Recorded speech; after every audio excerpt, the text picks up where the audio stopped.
Hey, what's up you guys? This is Josh here with the GoKaioken channel, and today I'm going to be talking to you about what my recommendations are after going through a couple tests, some communications with Traxxas, specifically in regards to the WideMaxx kit and the optional upgrades. So, as you guys may have known or seen in a previous video of mine, I was noticing some clicking noises with the WideMaxx kit and the steel axles. One of my tests was to flip the truck upside down, give it a little bit of throttle and turn far left and far right to see what that clicking noise was. While doing that, I noticed that whenever I'm turning far left or far right, the A-arms and the suspension and everything would shake. Just as a quick example, that forward and backwards movement of the A-arms. So I did talk to Traxxas about this, and they said it's a monster truck.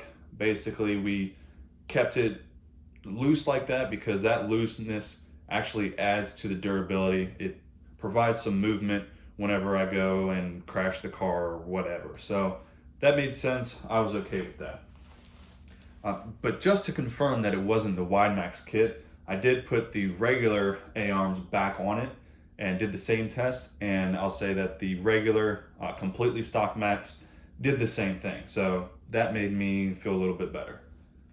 However, I was still getting a clicking noise whenever I was going full turn with the Max and the steel axles. So what I did just to confirm that, and again, there's another video of this on my channel, but I put the steel axles in the back. Those stayed in the rear throughout all of these tests. In the front, I did one side plastic axle and the other side steel. So whenever I would turn and the load of the truck would be towards the outside, right, and leaning down like this, if that outside was plastic, there was no noise. But whenever I would turn the other way and the force was on the side with the steel axle, I would hear that clicking. So I wasn't sure if that was the axle just shifting around inside of the drive cup, or if that was any kind of clicking of the differential. So I'm still waiting for a response from Traxxas specific to that. They did respond back and say that they're gonna send the video of that example to their repair guy and have them listen to it and then respond back. So as soon as I get a response directly from them, I'll update this video's description with their response. But in the meantime, I did go and talk to a local Traxxas shop in my area, and he said that, you know, things like the XMaxx or the EREVO, where it's got a lot of power running through it, you know, the 6S EREVO or the 8S XMaxx, they do kind of require that steel axle to be able to keep everything held together. But with the Max, running 4S through it, it really doesn't need the steel axles. And they actually are more likely to mess up a differential and the bulkhead surrounding the differential than the plastic axles. So with that being said, I did put the plastic back on the front and then went out and did that bashing video, the Max jump in the ramp that maybe some of you saw. In that video, I actually did break the steering block on one of the front A-arms, or connected to one of the front A-arms. What I noticed from that video, whenever I slowed down the footage to see exactly how the truck behaved, the A-arms and the tires completely bent backwards. Now, if there was a steel axle in that crash, there's a potential for, you know, that steering block to break like it did and that steel axle to just kind of fall out.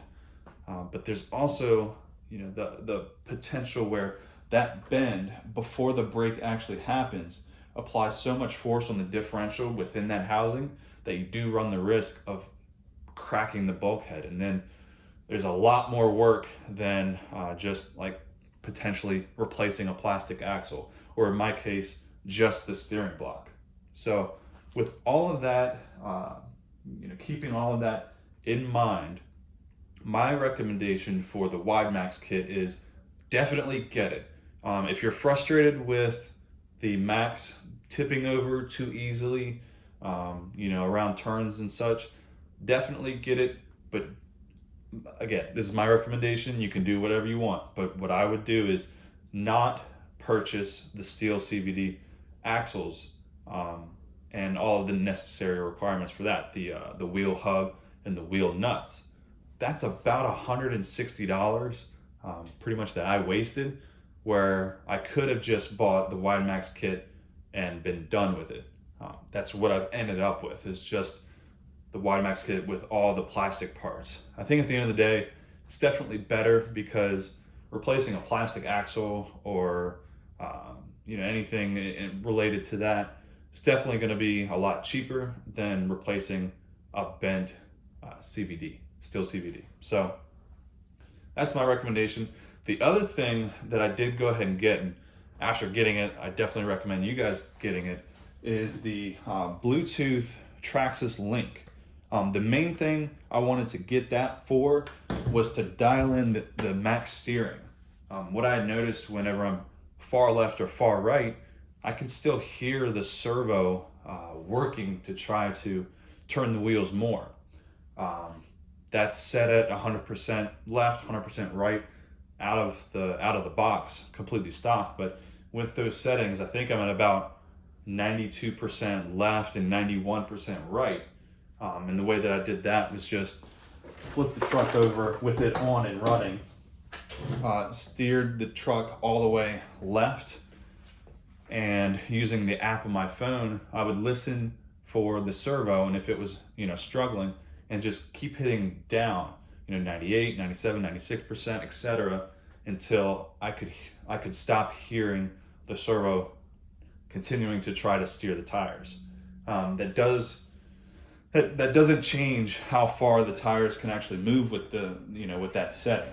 It just makes it so that whenever you get here far right, the servo is not trying to continue to turn it through the limitation. So there's a lot of other settings in there, and I was actually surprised that it had RPM and speed right out of the box without any other sensors. So I guess there's something, either it's guesstimating or there's some kind of setup within the Max where it can read all of that. But anyways, long story short, just get the WideMaxx kit by itself, leave everything else as it is. You'll be happier. If you end up breaking something, it'll be a cheap fix. That's what this Max is for anyways. It should be the best small basher. Really gives the XMaxx a run for its money for the most enjoyable RC truck. So anyways, if this helps you guys kind of make a decision on if you want to purchase the Max or purchase the WideMaxx kit, let me know. Leave a like, comment down below. I want to know what your setup is as far as your bashing Max setup. Anyways, I appreciate you guys watching, and I'll see you guys in the next one. Take care.